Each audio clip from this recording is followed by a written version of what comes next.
But the idea is that nuclear, you have very dense, or you can produce a lot of energy with very small material inputs.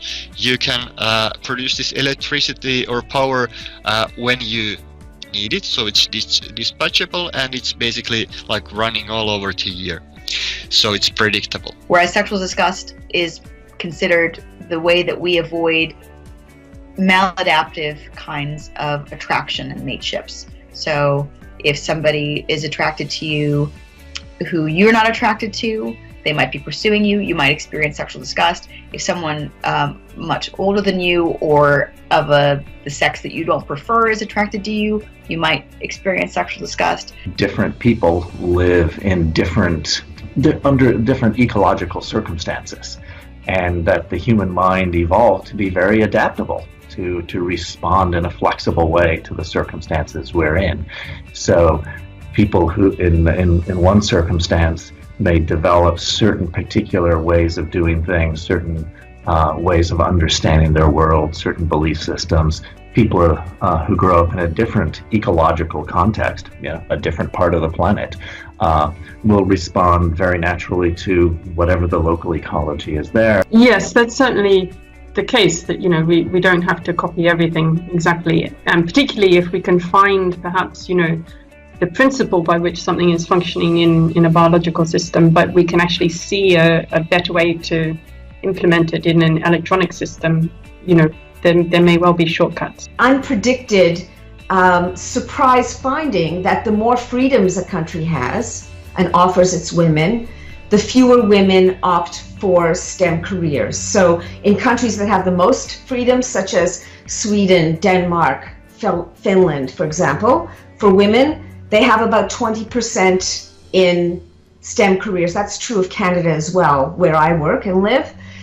In countries that have the most limited freedoms for women, such as the United Arab Emirates, Tunisia, Albania, that's where you find the greatest number of women in STEM careers. Some of the things that underpin cultural evolution are culturally evolved. So genetic evolution created a psychology that allows us to do this, but then on top of that there are culturally evolved things. So just to take a present day example,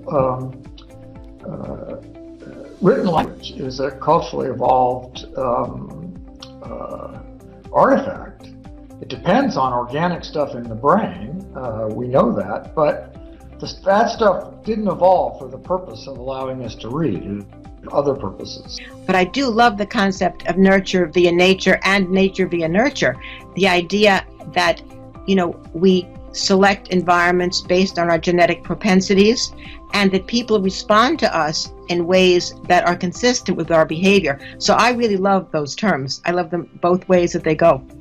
So if scientific education is highly specialized from the word go, you'll probably do very well on Raven's progressive matrices, because the problems there are very like scientific problems.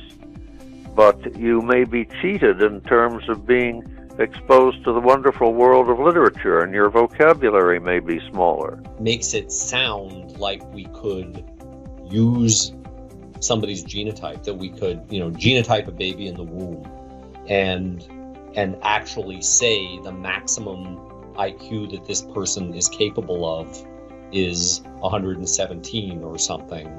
And the fact of the matter is we can't do that. Those were economic systems, slavery, feudalism, and what have you, that were based on basically extracting as much wealth as possible from the large masses, some tiny elite stealing as much as they could, basically, and forcing them to work for them. Capitalism is the first system that says that it's fine, it's okay for you to be fabulously wealthy if you give people goods and services and technologies and knowledge that they feel are so good that they want voluntarily to give you their resources in exchange.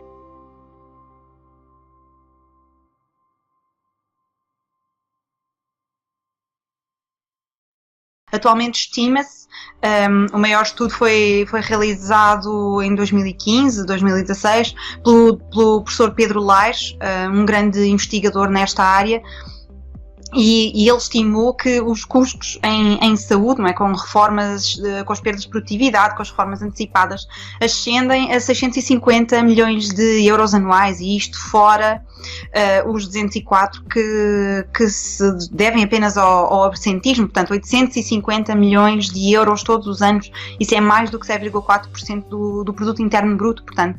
O que acontece também no líder charlatão, esta ideia também fui buscar ao Nietzsche, lá está, eu às vezes estou aqui a falar, parece que as ideias são minhas, eu se for aqui a buscar, eu devo ter 10% de coisas minhas e o resto fui buscar ideias aos outros livros.